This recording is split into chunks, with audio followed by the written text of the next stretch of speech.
Captain Insano shows no mercy. No mercy. No mercy. No mercy. No mercy.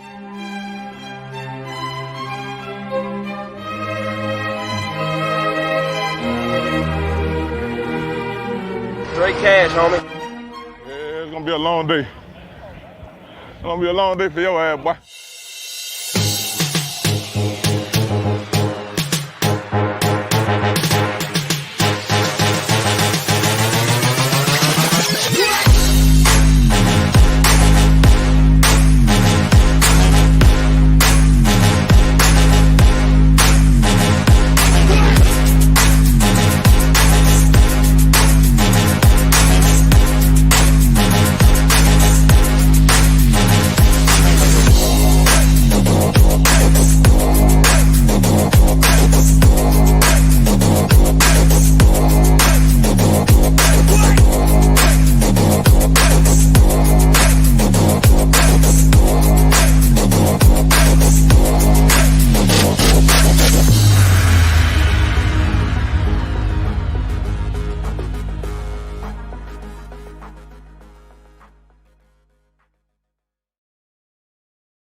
What's up, everybody? Welcome to the All Day Football Show. I'm Ivan Vargas. That's Marco Velasquez. And what's up, dude? Welcome back again. Another week in the NFL, Week 8. Great to be back.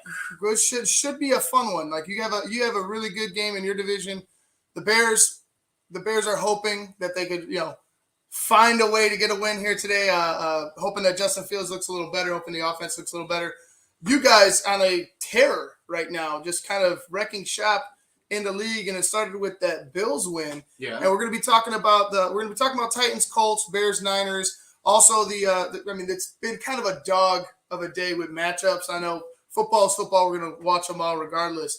But the three other games that we're going to highlight was Patriots-Chargers and Patriots-Chargers. You also have the not the Washington football team, get that out of here. The Bucs and the Saints. I'm sorry, it just popped up on me. I was like, what the hell is going on? The Bucs and the Saints, and then the Sunday night matchup, Dallas and Minnesota. And that last one, Dak is questionable. He's going to test out that calf at game time. I don't know if I put it on there because I feel like with Dak, I think this might be one hell of a game. Without Dak, you're looking at a completely different ball game, a completely different game plan for the Dallas Cowboys. It still could be a good one, but you want to see them at full strength, especially with Dak Prescott and the quarterback. He's just playing great this year, bouncing back after that horrific leg injury last year. You're gonna be precautious of your franchise quarterback, especially if he's coming off an injury like that. So yeah. I would imagine they protect him. But let's start with the Titans and the Colts. Last week, the Colts beating the San Francisco 49ers 30-18. And then, also you had your Titans still doing, like I said, wrecking shop in the AFC. They beat the Kansas City Chiefs handedly. Yes. Handedly. And we're all sitting here. It was me, you, and Josh. We're standing here watching the game, and we're just like, man, dude, there's nothing they could do. Yeah. And, give credit to that defense because I feel like in these past 3 weeks, like after that Jets loss, it's been the defense that stepped up. Yeah, absolutely. And it's just been a defensive showing. I mean, I've mentioned in weeks past just how this defense was non-existent last season. So to see, such a pressuring the quarterback, as they are this season, it's definitely a nice change of pace. As a Titans fan, you have to be excited of what you're seeing, from that front line or, on the defensive line. And then, you got pass rushers who are putting up, some numbers for him. I mean, Harold Landry just having a monstrous year. You got, David Long Jr. out there, just balling out, week in and week out. So it's a nice change, for the Tennessee Titans, to see them, showing up against these big teams that they're supposed to be competing against, if they get into the playoffs this year. Yeah, and we were talking about it before.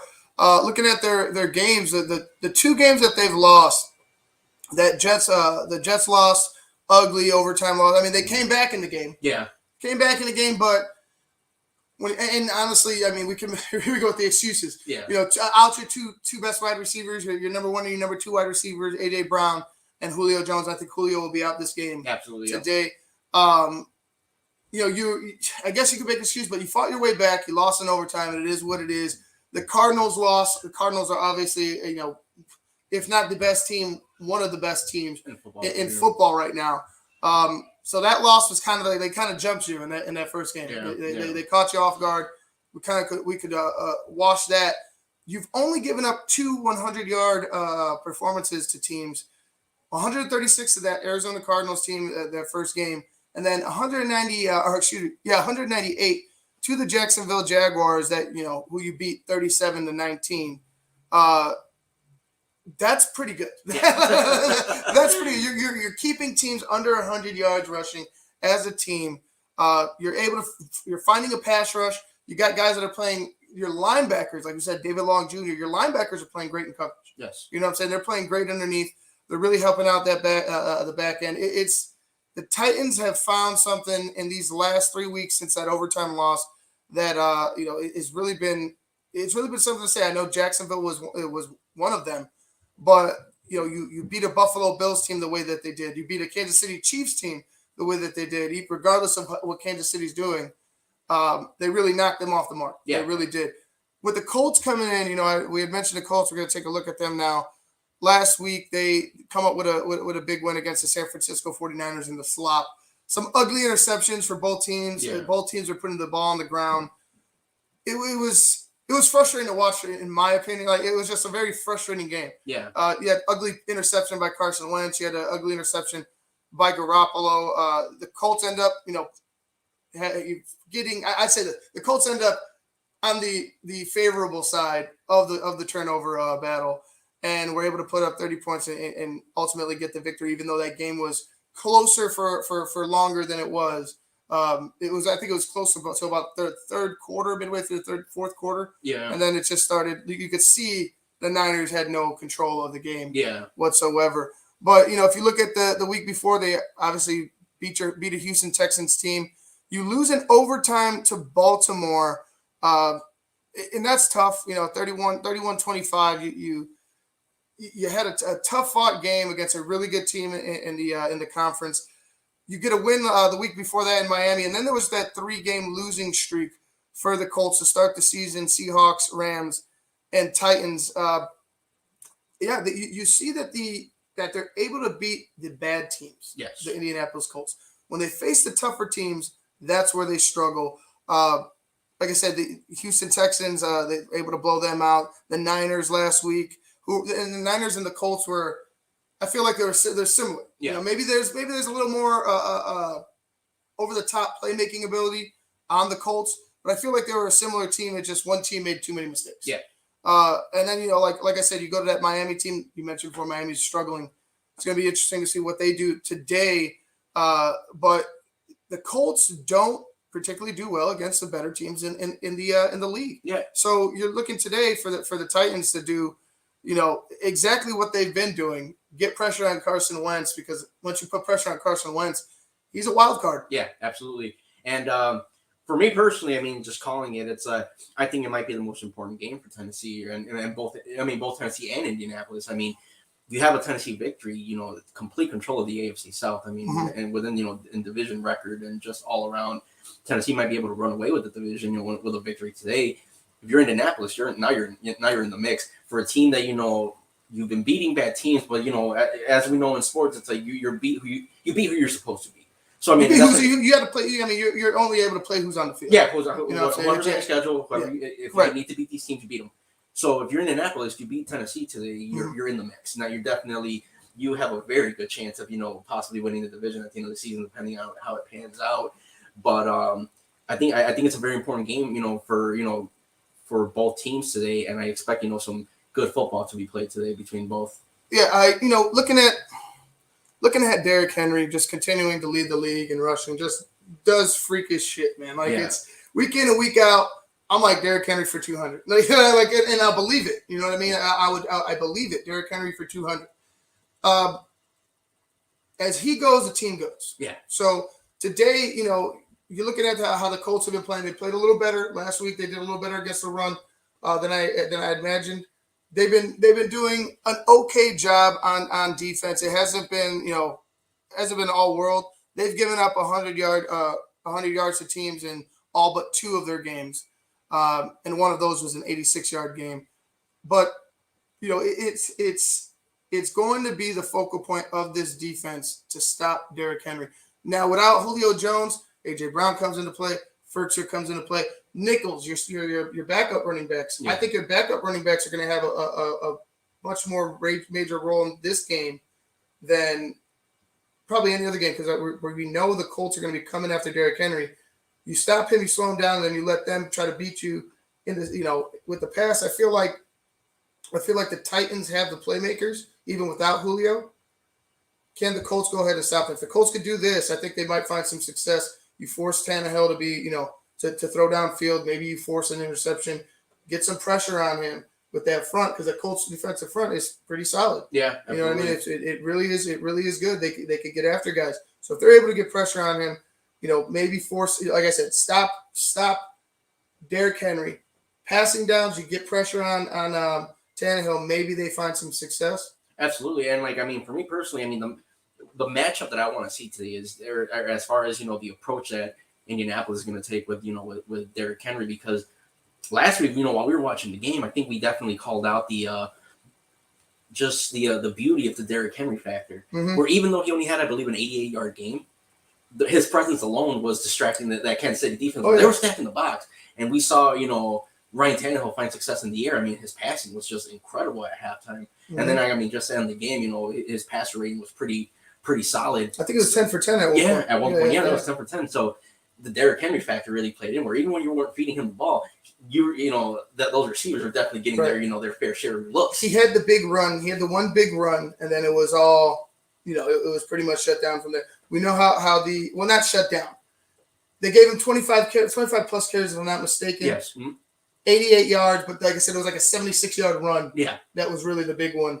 But that was honestly early. That one broke it wide open. Yeah, absolutely. That broke it wide open early, and I felt like the Chiefs were never in that ball game, really. The Chiefs defense was dead it's been dead in the water for the majority of the season, pretty much all season. Yeah, absolutely. It's been dead in the water, and you could put the blame on, deep playoff runs. Like, look what they've done in the past 3 years.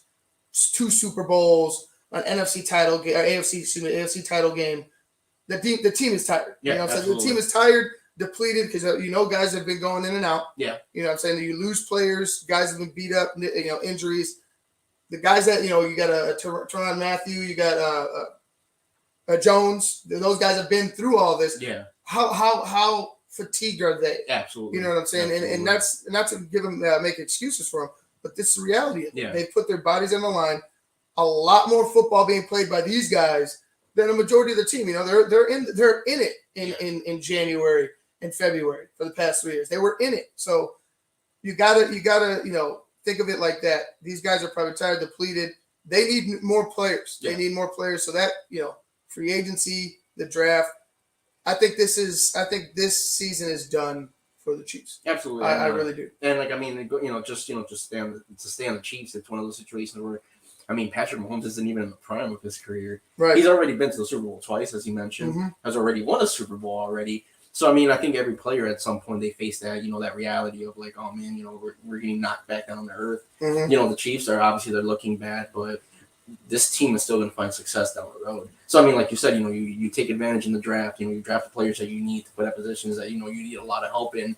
You go in free agency and you pick up some players. This Chiefs team, they're going to build themselves up eventually. But this season, with a Las Vegas team that's playing pretty solid football right now, a Los Angeles Chargers team that's playing very solid football right now, we're definitely we might be looking at a new winner this year, in that division. So it's we'll see how it pans out. Yeah, first of all, I want to say he needs to get away. He needs to tell his brother to go sit the fuck down. All right, Jackson Mahomes could just go. Jackson Mahomes, I give him the finger today for that shit he pulled a couple weeks. I wasn't able to talk about it. Kind of just slipped my mind. But that shit he pulled with Deshaun Taylor, the whole TikTok. No, if your talent is dancing, man, go to a studio, go put that shit on screen, do something else. J-Lo's always looking for dancers, man. J-Lo's looking for dancers. The TikTok superstar for his little dance moves went ahead and just did something disgraceful, in my opinion, with the whole dancing on Sean Taylor's number, his memorial. Tell your brother to go sit down, Pat. Just tell your brother to go sit down. I feel like that's just bad pub. You know what I'm saying? For you and he obviously is affecting something to where he's putting his name in, on TV, he's putting his name in the spotlight for all the wrong reasons. Absolutely, Right. and that's the the sad part about the starlight or the stardom. Where I mean, you're Patrick Mahomes, you're pretty much the face of the NFL. I mean, when you think of the NFL, if the name Patrick Mahomes doesn't strike you right off the top, then I don't know what to tell you. I don't think you've been watching much football. One of the faces of the league right now, and then obviously you have to be very cautious with for people who know him, for your own family, Right. what you do outside of as far as it's gonna the focal point's gonna be on you, because even though you're not the one doing the wrong, or doing anything, because they're related to you or because they know you, it's like, oh hey, Patrick Mahomes' brother's over here. Right. I just feel like there's just a lot of distractions now. Yeah. You know what I'm saying? Like you got you're a $500 million man. Like this. I just feel like and if you don't get this shit settled, right? If you don't handle this and bring a family in, it's all good. I'm all good with that. But when they're attracting unwarranted attention and your team isn't performing, like it could end up. Your name is gonna end up being involved sooner or later. You know what I'm saying? And even then, I know at this point we're talking about things outside of football, but right. To keep the distraction topic, I think that it's already causing a chain reaction in Kansas City where they're not winning right now. They're playing bad football. Their fans are on their ass. Tyrann Mathieu. That's what I was going to touch on. Is Tyrann Mathieu, him and what's that other defensive player? They were on Instagram, I believe, Instagram Live the other day. And they started talking about how we've been to 2 Super Bowls, played 3 AFC games and nothing, and you guys are still not happy. And then I believe Tyrann Mathieu called the Chiefs fan base one of the most toxic fan bases in sports. Now you're causing all these problems where now fans aren't focusing on your game. Now they're focusing on your game because you're losing, but now they're also going to get on you for the things that you say. Right. So it's just a really bad time right now in Kansas City in general. I mean, bad football players are just I'm pretty sure at this point frustration is just through the roof right now. Right. It's it's tough right now for the Chiefs. Yeah, and let's go ahead and get our picks in for this Titans and Colts game. I feel like I feel like the Colts are going to be in it. I don't like Carson Wentz has had a better year this season. He's under the radar, solid year. Just I don't have that trust for him. Yeah. I know he's back with Frank Reich. I know things are kind of hit and miss, spotty for the Colts right now. But he was able to get the victory last week. He made, like I said, he made less mistakes than what the Niners did, than Garoppolo. So they were able to win despite some of the mistakes. I just don't know if I trust him, especially with a team that's coming in hot, a pass rush that's coming in hot, a defense that's coming in hot. You beat a bad team last week, and we said all your victories are against bad teams. It's not going to – I don't know the weather, but I think it's going to be dry for this. Oh, no, they're in Indianapolis. Yeah. I thought they were in Tennessee. Yeah, they're indoors. This better be dry. But yeah, no. I expect there to be more speed in this game. I expect there to be more big plays. For the Colts, if they could contain Henry and their offense could do more than what the Chiefs did last week, they might have a shot. They might have a shot in this game. Like I said, they have an opportunity here. They have an opportunity to present themselves or put themselves back in the mix with the division. Beat a team that already had beat them, so you don't go down 2-0 in your division to the Titans. Because, like you said, this is a run. There'll be a runaway opportunity for the Titans if they could get going here with the ensuing games after this game. I'm going to go with the Titans, though. I think they're riding high. They're a little bit too much for the Colts today. I think the Titans win 31-26. That's a good prediction. For me, actually, I feel like that Tennessee defense, they know exactly what's riding today. They're going up against a divisional foe, or divisional rival to say at least, because Indianapolis is always competing in that division. Tennessee's defense they've just been showing up game in, game out, and I feel like that pass rush is just going to get to Carson Wentz today. Mm-hmm. I feel like a couple turnovers. We might see a couple of turnovers, on Indianapolis' side, just because that pass rush might get to him. But I'm predicting a 34-21 victory for Tennessee today. I just feel like that defense is going to be way too much. Yeah. We've seen Carson Wentz. He. I mean, you mentioned before. He's a wild card when he's under pressure. He's known for making mistakes, and I just feel like Tennessee's defense is definitely going to get to him. All right. Well, there you go. We're both picking the Titans. I wouldn't assume any less. But let's go ahead and move quickly to this Bears game. I mentioned before in the Bear League pregame show, I'm picking the Bears 15-11. I think the Bears. The biggest thing right now, you have Matt Nagy out. Let's go ahead and just get to the nitty gritty. Matt Nagy's going to be out today. He won't be in communication at all whatsoever, and they made it a point to mention that a couple times. So if they lose, Matt Nagy's not the scapegoat today. Chris Tabor will be the interim head coach. Obviously, he'll have Bill Lazor, and he'll have help. On his coaching staff today. But I guess since he's the veteran guy, he gets the call. That's neither here nor there. But if the Bears can limit their turnovers, they had a lot of turnovers last week. Has had a lot of turnovers in general this season. If they can limit their turnovers and continue to attack the middle of that defense, because the defense has a couple guys out for the Niners, a couple guys in that middle of that defense that are huge. Javon Kinlaw especially.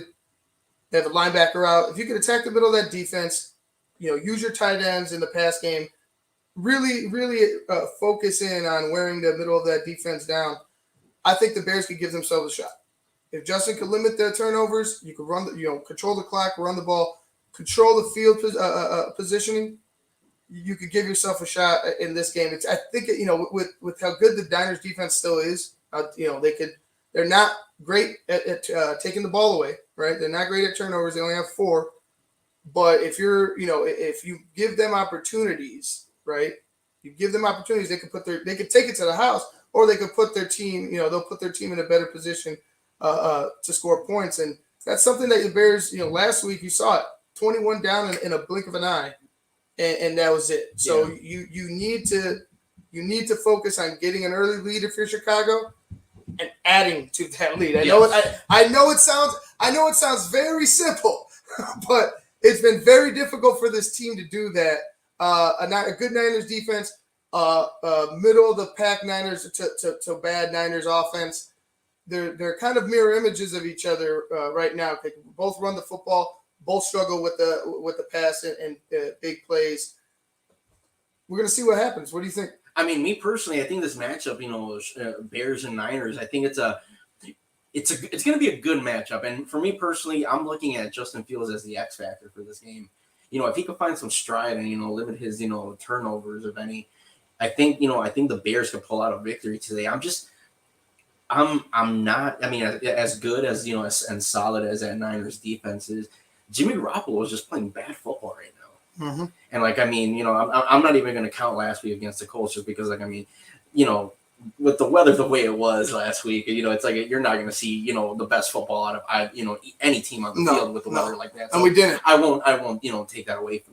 I won't, incorporate that into my assumption of Jimmy Garoppolo, but he's just not doing very good right now. No. And I feel that that Bears defense, they're the Bears defense. They're known for getting to the quarterback, and I think let's not take last week as an example. I mean, you went up against the defending Super Bowl champions. It's things are going to happen when you have a match. When you have no offense to keep you off the field, that shit's going to happen. So yeah, for me personally, I think Justin Fields is going to be the X factor because you got a rookie quarterback going up against a team that's I don't think it's even safe to say that they're a mediocre team. I think they might be below mediocre at the moment just because of the type of football they're playing right now.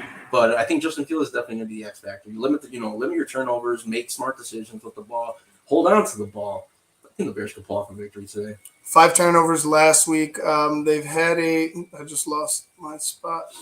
They've had a turnover in all but 2 games. The Cleveland Brown game, if you could believe that, and also the Las Vegas Raiders win.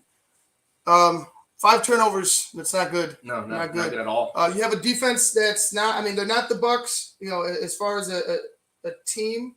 You saw how the success the Bears had in the running game against the Buccaneers last week. Had Khalil Herbert over 100 yards. I don't think anybody's gone over 100 yards this year on the Buccaneers. But it's what you do in the air. Justin Fields needs to protect the football. And I know, we we talk about Matt Nagy, and rightfully so. My third key to the Bears to a Bears victory is you got to be able to make playmakers make plays. Yeah. Right. Playmakers make plays. Justin Fields protecting the football is a part of that. Yeah. Right. Him protecting the football is a part of that. Him not putting the ball on the ground, and I know a lot of blindside tackles, a lot of strip sacks because he's trying to look downfield and find the open guy while your left tackle or your center or your right tackle are getting blown the fuck up. Yeah, absolutely. It's very difficult to do. Yeah. Right. And it's understandable. He's a rookie. You got to start taking the steps. You got to start seeing steps. You were okay. I mean, it was one interception. I think the most two. They had 2 turnovers week 1, but that was against the Rams. That was before he came in. But since Cleveland, he's only had two picks. But then you have 5. You have 5 turnovers total last week. 3 interceptions come from you. Yeah. So it's you still have to be able to protect the ball. You got to be able to catch the ball when your quarterback puts it in your hands. We saw that. We saw a lot of that. Cole Kmet, Darnell Mooney. Protect the football today if you're the Chicago Bears. Yeah. Like that's the biggest thing for me. I don't think the Niners have enough to beat you. Like I don't think coming off of a disappointing loss, I think this team is in a flux. I think there's a lot of heat coming down on Kyle Shanahan to put Trey Lance in. Is he back this week? I know he's going to be available. Trey Lance is going to be available in a backup role. But let's say Jimmy G has a terrible start to this game. We might see Trey Lance today, and I just feel like this Niners team, their 4-game losing streak could easily be 5 with the way that they're playing, with the questioning of who's going to be the leader and at quarterback.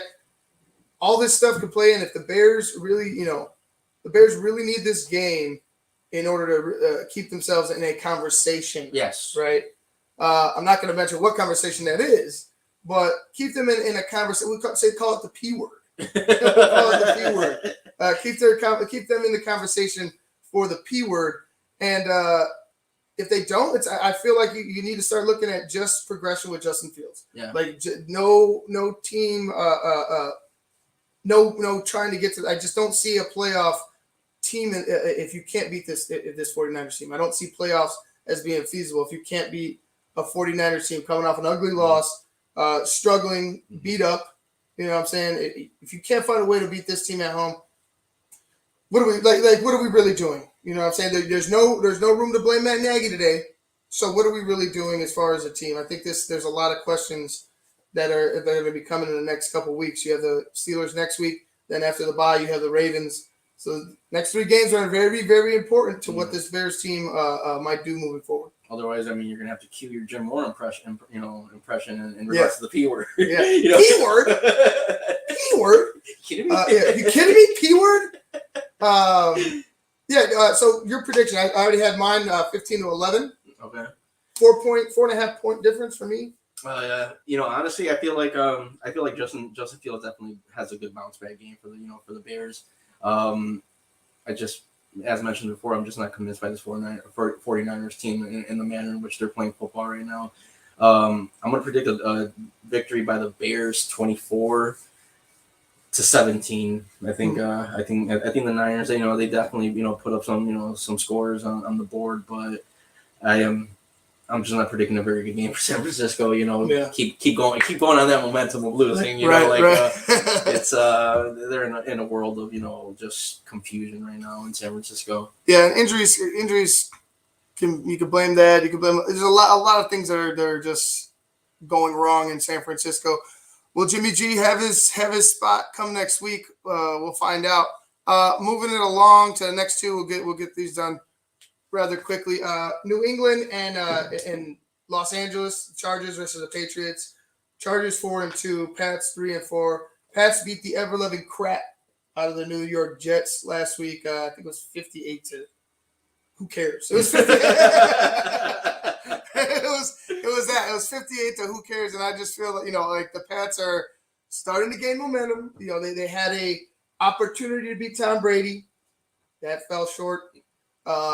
This team could have a winning record right now. Yeah. You know what I'm saying? Or it just be, No, look at it now. It would be a winning record right now. I like the Patriots.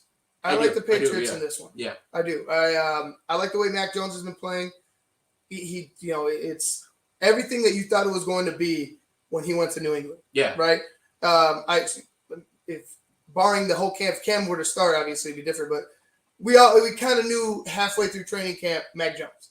All right. It was kind of like, all right, Mac Jones is going to do this. Yeah, Cam with the shot or whatever. But talent wise and how he ran the offense, New England pretty much figured out halfway through the training camp, Mac Jones. Yeah, and I believe we even talked about that. We went over that week one. You know, when the season started, I think we all agreed that Mac Jones is everything that Bill Belichick wants in a quarterback. You know, right. He's a yes man. You know, he listens. You know, knows the playbook, studies the playbook. You know, you name it. He's a coach's dream. Yeah. And I think we discussed about how Mac Jones in a system like Bill Belichick's, he was going to find success.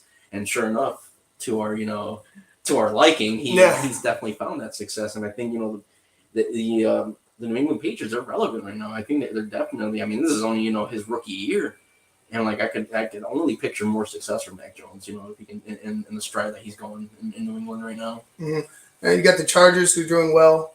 Justin Herbert's showing you that he's the man. They're in LA. I like what the Chargers are doing. I just don't like them today. Yeah. I don't like them today. I like where they're going. I just don't like them today. I think New England pulls this one off. I'm going to go with a score of 24-23. It's going to be close in my opinion. I really don't know. I really don't think it's going to be one team over the other. I think it's going to be really close.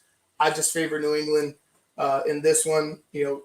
Riding high off of a 50-point game, put up a 50 burger on them. You gotta build off of. You gotta imagine a team could build off of that, especially when you have a head coach and you got a guy like we were talking about in Mac Jones who seems to be doing the job, answering the call at every turn for the Pats. I like Justin Herbert. I think he has a decent game. I just think that the Pats find a way defensively to slow them down enough to get the victory. Yeah, absolutely. I agree. No. I agree. Like, I mean, I definitely like New England's chances today. I mean, Chargers are playing solid football right now, in the AFC, and but with the mentality of coaching with New England and the way Mac Jones is playing, the way that offense is being run under his helm right now, it's I definitely see success today for New England. All right, you got a score? I'm going to predict a Patriots victory. I'm going to say that they're going to put up 30 points on the board, and I'm going to say that it's going to be a one-possession game, so 30-27. 30-27, all right. Patriots. We'll go ahead and move on to this big matchup in the NFC South with the Pats, the Bucks. I almost said the Pats. Think about Tom, and it's a whole connection there. The Bucks and the Saints. Jameis doing a pretty good job, man. Yeah. Jameis Winston is doing a solid job. Watched him Monday night, I believe it was. Yeah, Monday night. Yeah. Saints and Seahawks.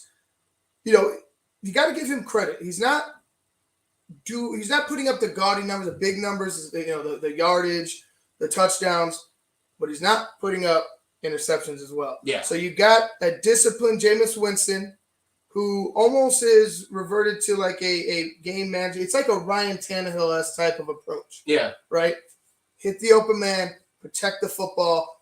If the guy's open downfield, obviously you're going to go ahead and attack. But if it's not, don't try to force. And, he made a couple plays with his legs in the game on Monday. Jameis Winston, give him some credit with the Saints. He's got the Saints, in a pretty good spot. I feel like just from coming from where he was with the Bucks, and 1 year under Drew Brees, 1 year under Sean Payton, and then now you put him in as a starter. I think like the confidence you see with Jameis, he's a different type of player now. He's a different type of player. He's a different type of quarterback.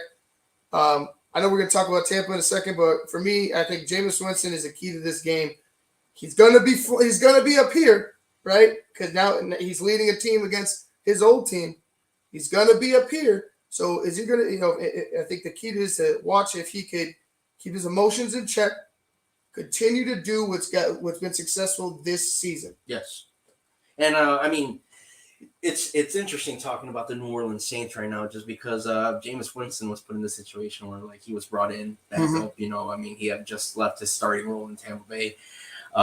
We saw his offseason workouts, to a chuckle out of everyone, who was watching his offseason workouts. But Jameis found, I think he wanted to prove. I believe I mentioned it week one that he wanted to prove why he was the right choice for Sean Payton down in New Orleans. And to our surprise, he's been putting up some solid numbers for New Orleans, but he's also had some bad games for New Orleans, where I feel like New Orleans was just definitely. I believe there was one game against Carolina where they just got spanked. But I think Jameis, going into a game today, a humongous matchup, divisional game against your former team, who's led by the greatest of all time. You're right. I mean, I agree with you 100%. I think definitely Jameis, he's the determining factor today. Can you keep, can you make the plays you're supposed to? Can you not turn the ball over? Can you keep yourself calm and, understand that, hey, this is bigger than just me versus the Bucs. This is the Saints versus the Bucs. We want to stay afloat. We want to, keep playing good football, and so ultimately you want to get a win today. Right. But I think I agree with you 100%. I think Jameis definitely is going to be the player to look at today as far as what they can, if they can accomplish their goal today. Right. With the lack of playmaking, ability, I guess. Well, he's got Marquez Callaway that he's found some type of relationship with. There's some guys that come up with some plays, but if there's not, Michael Thomas isn't there, right? Yeah. They don't have that guy on the outside that really scares you. So it's been Alvin Kamara, Alvin Kamara left, Alvin Kamara right, Alvin Kamara up the middle, Alvin Kamara through the air, Alvin Kamara with the pass. It's been that type of a season so far for Alvin Kamara, but they get some help in the running game. They went and made a trade for Mark Ingram from the Texans. So they get a familiar face back. They're able to, not have to teach on the fly. He already knows the system. He already knows what they like to do. I like what the Saints are doing. Do I like them in this football game today? I don't know. I think the Buccaneers are just too good. Yeah. Even with the injuries in the secondary, even with some of the little struggles that they've had, very little. I just think the Bucs are too much. I think the Bucs are too much for any team right now. And the way Tom's playing, familiarity is a factor, right? These two teams know each other. Coaching staffs know each other. They know the game plan. I'm sure this is one of the game plans that they've been focused on. Yeah. Building towards. You got to be able to beat the Saints. You got to be able to beat your divisional foes, especially in the South, because that South becomes a dogfight. I mean, like you have teams come out of nowhere. I know Carolina's struggling right now. Atlanta is Atlanta, but if you start giving up ground, if you get laxed, you could end up getting snuck up on, right? You could end up getting snuck up on, and I don't think the Bucs are that type of team. I think they're just it's to me an embarrassment of riches down there in Tampa. Pick your poison with what you want to do. You won't have Antonio Brown today, although I don't know if that's going to be much of a factor with all the playmakers that you have over there. I'm going to go with the Bucs. I'm going to go Buccaneers. Buccaneers 34, New Orleans 27. That's a solid prediction. Very on the mark. I mean, for me personally, it's staying in that same area that you just said right now, where it's like we could point out this and that. Like right now, we're talking about New Orleans and the improvements of Jameis Winston, but going up against a divisional team like the Tampa Bay Buccaneers this week, they're just too good. They are. I mean, we can point out this or that, like, oh, but New Orleans is good here, New Orleans is good there, but no, I mean, you're just facing a better team today, and like I don't see Tampa Bay making mistakes today, or many mistakes to be anything that would let New Orleans stay in the fight today. I think it's just going to be a without a doubt victory for Tampa Bay. It's just they're too good. I mean, I'm sorry, but Tom Brady's playing the best football of his life, right now. Yeah. I mean, he's always been a tremendous quarterback, but the way he's passing the ball, it's like you think that he's like a young 21-year-old, out on the field. It's just Tampa Bay is just too good, and I don't see them letting up against New Orleans at all as far as letting them get back in. And I'm predicting a 37 21 victory for Tampa Bay today. I feel like there's just going to be way too much. Onslaught. Then, yeah. It's not a closer game, but yeah. I trust me. I'm inclined to believe you. Like we see what they do to teams. They've seen how they've just kind of handled. I think the toughest one was probably that New England game. Yeah. In my opinion, maybe that was probably their toughest match. I mean, the Rams, obviously you had to struggle there. But it's in my opinion, I just don't think you have the firepower on the New Orleans side. On the outside, I just think you're lacking there because of the injury. Michael Thomas being out. Yeah. Because you don't have another guy, that could really stretch the field. It might even out because of the injuries in the Bucs secondary. You look at Tom, you look at how the offense has been working. I don't put it past them putting up 40 if Jameis turns the ball over. And that for me right there is like one of the focal points that for my personal prediction is when I mentioned earlier when Jameis is bad, he is bad, and when you're going up a defensive line like Tampa Bay today. Mm-hmm.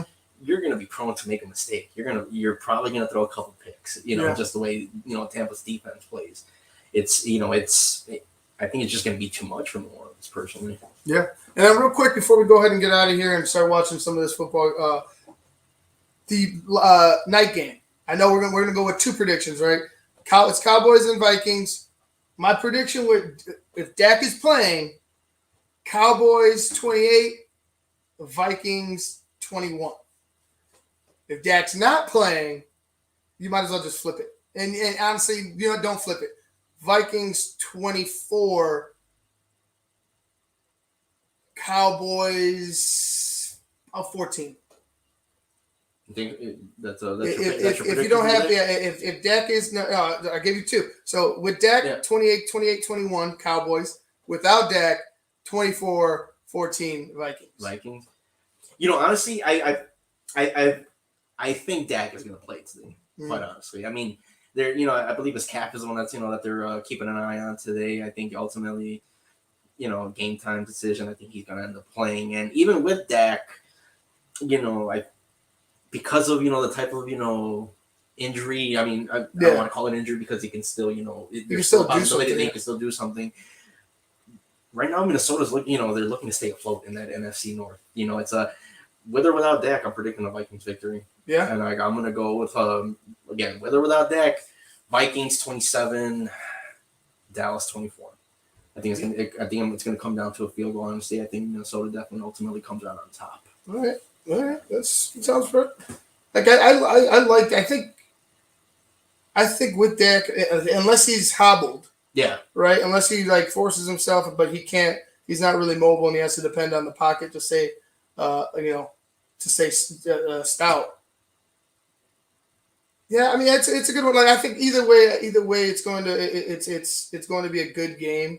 I just don't see how the Cowboys without Dak can get over the top with a guy that's starting for the first time in his career. Yeah. I like what the Cowboys are doing, protecting him.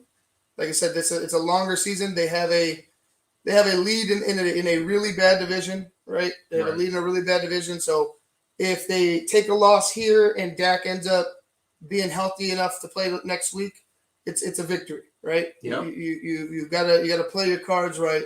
And I feel like if you force Dak out there, he ends up getting hurt. Your season's done again. Now you got to start. Now you have to start really thinking about what you're going to do personnel wise in order to keep this window open for you, because you're going to have Ezekiel Elliott a year older.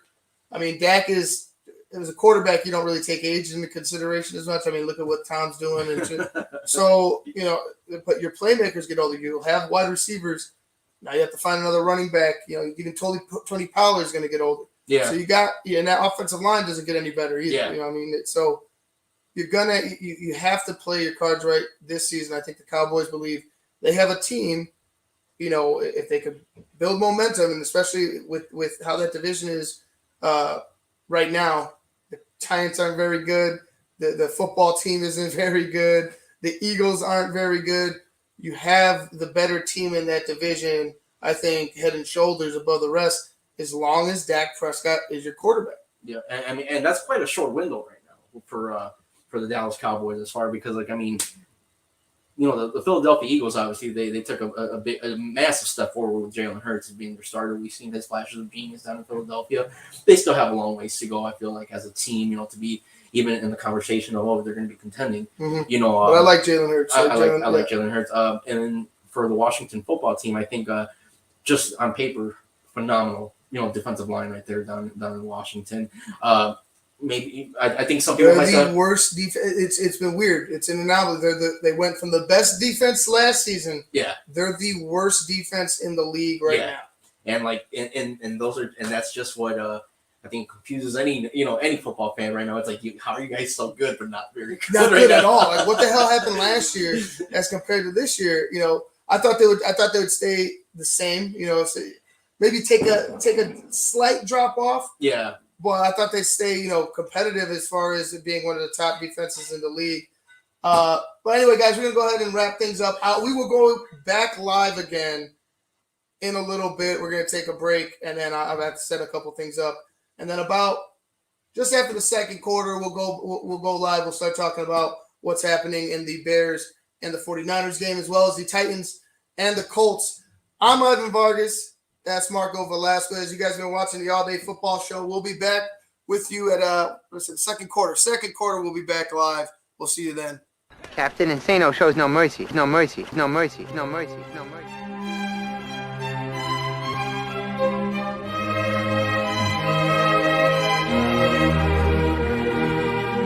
Straight cash, homie.